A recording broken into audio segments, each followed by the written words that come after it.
Meet my new friend Bajit, one half of the dynamic duo behind the Sing and Sarah YouTube channel. Originally from India, Bajit is a passionate food enthusiast, savvy business owner, and a prolific YouTube content creator. Bajit and his wife Sarah lead an adventurous life in the Philippines and India, creating entertaining content along the way. During his years in the Philippines, Bajit has even added Tagalog to his impressive list of languages. If you're interested in the rich cultures of India and the Philippines, I would highly recommend checking out their channel.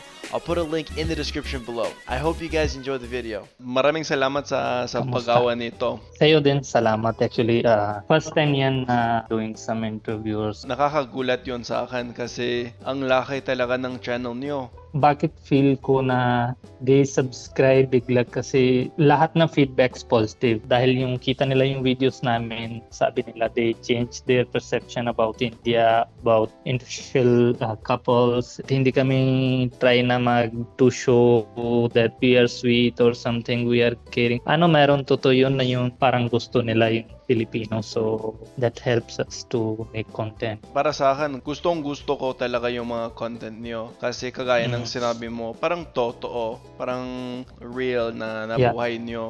Bakit kayo nag-aral ng Tagalog? Andito ako sa Canada at maraming Pilipino dito. Kaya marami akong kausap sa Tagalog. Kaya natuto lang ako dito. At matagal na ako nagtatagalog. Kahit hindi pa ako nakapunta sa Pilipinas, may alam na ako sa Tagalog. Magaling actually. Magaling. Yun na, hindi mo kailangan punta sa bansa para sa aral ng Tagalog. Intentions ng totoo yung intentions mo ng gusto nang mag-aral. You make a way to learn. Lalo na pag may maraming ibang laki sa bansa mo. Pwede ka naman matuto sa kanila. Yun yung ginawa ko. You've seen me speak Tagalog, but have you considered learning it yourself? Allow me to introduce my Beginner's Tagalog course. With 10 in-depth video lessons, this course serves as your ultimate entry point to mastering the fundamentals of the Tagalog language. Enjoy lifelong access, not only to the video lessons, but also the corresponding PDF vocabulary sheets that will help you practice new words and internalize useful sentence structures. This course is my passion project, inspired by the desire to provide a resource I wish I had when I began my Tagalog journey. Ready to learn? Check out the link in the description for more details and seize this opportunity to make Tagalog a part of your story. Now back to the video. Actually, Filipino more on sporting side. Nakita ko kasi kahit sabihin mo mali, they help you to correct your pronunciation and ano na sinasabi mo. Yun yung mas maganda. Hindi sila bully. 8 years na nasa Philippines ako. Most of the words na pronunciation ko is mali. Pero never ko nakita they are bullying me for my wrong pronunciation. Sinasabi nila, ito tama yung kuya. Parang gano'n, diba? Especially pag married ka sa Filipina, wala ka na choice. Kailangan ka na aral. Tama naman yun. Yung napansin ko sa mga video nyo, purong Tagalog lang yung gamit nyo. Kahit ikaw hindi Pinoy. At humahanga talaga ako sa iyo. Paano ka natuto mag-Tagalog? Pagdarating ako dito, 8 years ago, firstly gamit ko English. Kung saan ako na punta, kahit sino usapan ko, gamit ko English. So, in 3 months, na-realize ko, hindi dapat ganito. Ako din mahirapan na contact na sa culture nila kasi siyempre pag marunong ka ng local language parang mas close ka na, mas tindihan ka na yung local culture nila kasi you can speak to anyone. So doon ako give up na talaga na English. Sabi ko sa challenge hindi ko na talaga gamit yung English after this time. So kahit mali, kahit konti-konti start ko, di ba? Direct ako interact with the customers. Hindi na ako parang may na sila na mag-usap sa customer. So kahit hindi ko marunong, ako na lagi harap sa customer. So that helps me to learn fast. Then after that, darating na si Sarah sa buhay, siyempre walang pagkain habang hindi mo na kita mo totoo Tagalog. So kung gusto mo masarap kain, dapat masarap yung tenga niya, marinig niya na adopt niya na yung culture. Alibaba madami yung tao, tas silent lang, hindi ko yung kaya ng sit silent. Please, yung type ko is lagi may daldal konti-konti, kahit sino. So para doon, I need to learn talaga. Pag English ka, hindi connect sa local, yun yung problema. Marunong sila lahat English, pero yung labas na tutong Pinoy, pag mag-start ka na mag-Tagalog, doon sila parang masaya din, diba? Yun yung gusto ko. Yung ugali ng mga Pilipino sa akin, kaiba kasi marunong ako mag-Tagalog. Kaysa sa mga ibang Canadian, kunyari. Parang parang tinatanggap ako nila sa sarili nilang kultura na parang Pilipino din ako kahit hindi ako taga doon. Ito na yung plus point kasi pag marunong ka na mag-language na gusto mo na connect yung tao, iba talaga yung connection mo. Super strong yung connection mo. Parang hindi ako masyado active sa social media. Parang every time na scrolling, kita ko since few months, parang minsan labas na yung foreigner speaking in Tagalog. Parang boom talaga yung channel nila. Basta yung positive yung content. Pag yung negative yung content mo, bilis ka na boom, tas bilis ka na baba. Advice ko lahat ng foreigners na always positive. Kasi Filipino madami na bigay sa atin. Madami bigay subscriber, madami bigay views, madami bigay yung blessings. Diba? Lagi sila comment positive para sa'yo. Ingat ka, sana yung successful mo, sana yung madami yung viewers mo. Lagi sila mga labas yung positive. So, duty natin din na babalik yung positive sa buhay nila. Married ka ba or single? Hindi pa ako married pero may girlfriend ako. Taga Colombia siya. Pero sa simula, may jowang Pinoy ako. Kaya nagsimula ako matutong mag-Tagalog. Yun yung pinakaunang motivation ko para sa lingwahe. Ganda pala motivation mo. Ngayon panahon, kahit wala na kami, marunong pa rin ako mag-Tagalog. So, nag-try ka din yung Filipino food? Oo, marami. Ano yung pinaka-favorite? Gusto ko talaga yung lumpia. Na-visit mo ba yung Philippines or hindi pa rin? Hindi pa. So, para sa akin, 8 years ago, nagsimula ako matutong mag-Tagalog. Pero andito na lang ako sa Canada. Hope someday pasyal ka sa Philippines. It's very beautiful country. Dati, habang hindi ko na meet si Sarah, hindi ako masyado travel in Philippines kasi iba yung perception ko about Philippines that it's not safe to travel sa Philippines. Pag galing ka sa India, iba yung perception mo about Philippines kasi nakita mo na hold up or something. Pero sobrang konti lang na incident yun. Pero labas-labas sa community namin, our seniors, lagi sila sabi, wag ka na labas sa gabi baka may hold up ka, ganun, diba? So, hindi ako travel then parang feel ko, saan ba ako? Walang pagkain na masarap, walang pagpasyal. Pero once nang umita ko kay Sarah, nag-try ako na konti-konti labas, now iba yung perception ko. This is very beautiful country talaga. Madami bigay ng nature sa Philippines. So, now we travel across Philippines. Then, saka lang malaman ko na masarap pala din yung pagkain dito. So, I'm loving to stay here. Anong paborito mong pagkain? Dito, parang malaki yung bucket list. Dati hindi ko kain yung seafood. Never. Only fish lang. Pero last time sa Ilocos restaurant ay kain na dinakdakan. That is my all-time favorite food. Anytime I can eat that. Breakfast, lunch, dinner, anytime. Then saan ka pala sa Pilipinas? I live in QC. Border of QC and Caloocan. Pero nag-travel ako regularly across the Philippines. Pero yung asawa mo, taga saan siya? Ilocos. Marunong ka rin mag-Ilocano? Hindi ko na-try talaga Ilocano kasi sa bahay nila lahat na marunong Tagalog, yung kapitbahay nila marunong naman Tagalog. They connect na kahit Tagalog. Isang native language marunong ka na sa kanila, so okay na yun. Across the Philippines, pwede ka na gamit Tagalog kahit saan connect sila. Since from India, marunong ako na Punjabi, Hindi, Haryanvi, Rajasthani, so 4 na already. Parang loaded na ito already. So bukod doon English, then yung Tagalog, kaya na matanda na labas na yung maputi na buhok agad.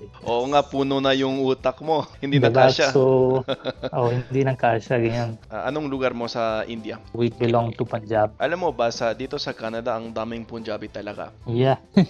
Actually, Punjabis are all over the world kahit saan mo punta. Pag makilala ka ng isang Indian dito sa Canada, parang palagi Punjabi sila. Punjabi talaga yung unang salita mo? Yes, Punjabi. Dahil naka-army yung father ko, meron ako chance na to travel iba-ibang lugar sa India. So my studies, aral ko din sa una yung Punjabi medium school, then pasok ko sa Hindi medium school, then English, then sometimes stay kami din sa Rajasthan, sa Haryana. Kaya iba-iba language yung aral ko. Yung narinig ko, medyo madalas yun sa India na yung mga tao, marami silang lingwahe. Yeah, kasi yung Punjabi, Haryana, and Rajasthan, isa lang lugar dati yan, pati yung Pakistan. So, language namin is what you can call that, medyo marang Malapit. easy. Malapit siya. Then, Hindi is our national language. So, across the India, gamit mo na Hindi. Punjabi is parang Ilocano ka. Then, Hindi is our national language. Pwede ka maggamit parang Tagalog. Si Sarah, marunong ba siyang mag-Punjabi? Oo, parang konti lang. Most of sign language lang. Kasi sa bahay namin yung brother and sister-in-law and anak nila, marunong naman English. So, gagamit niya English. Yun yung problema. If gusto mo nang aral yung any language, dapat give up mo na yung English. Pag hindi mo na give up yung English, yun yung mahirap. Kasi marinig ko ibang Filipino-Indian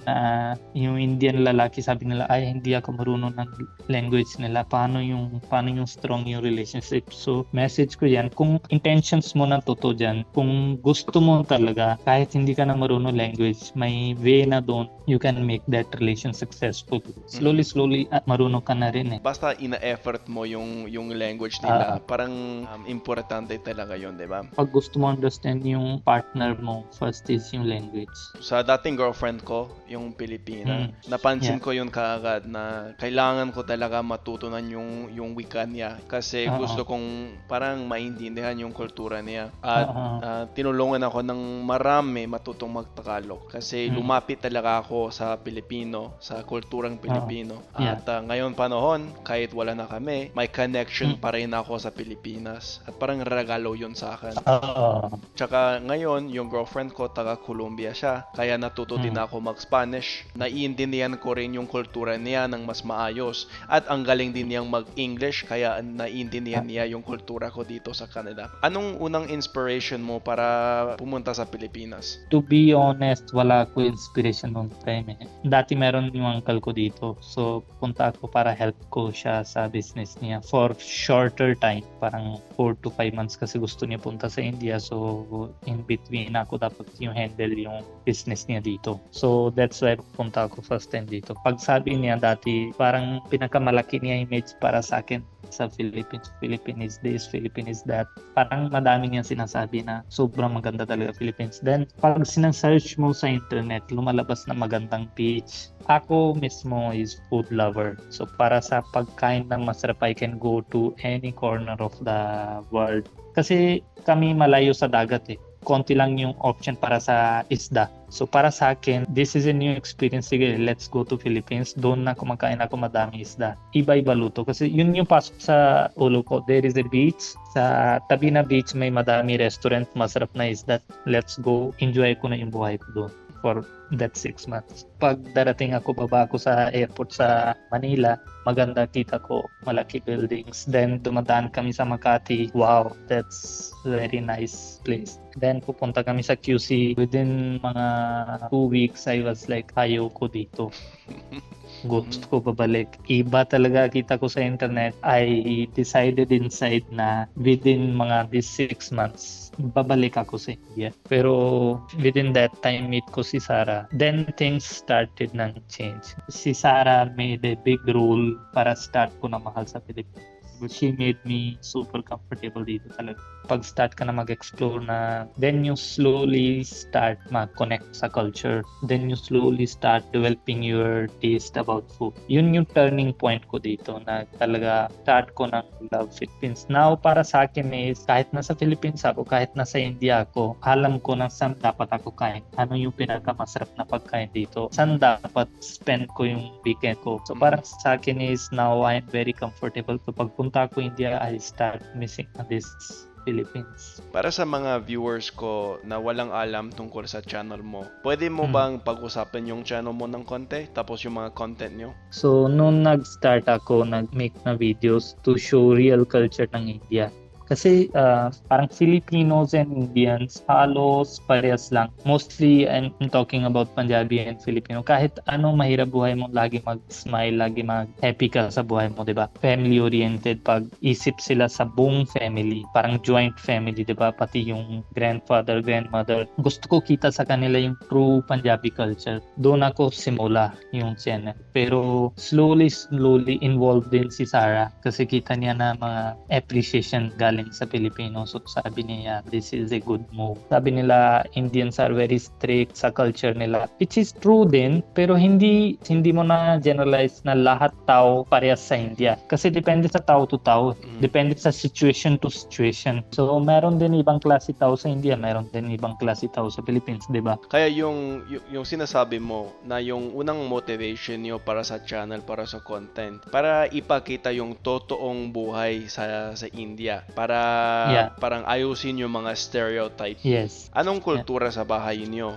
Parang Filipino, parang Indian, parang halo-halo? Pag nasa India kami, Indian kami masyado. Pag nasa Philippines kami, Filipino kami masyado. Hindi na kami try na hard being Indian or being Filipino. Being human lang.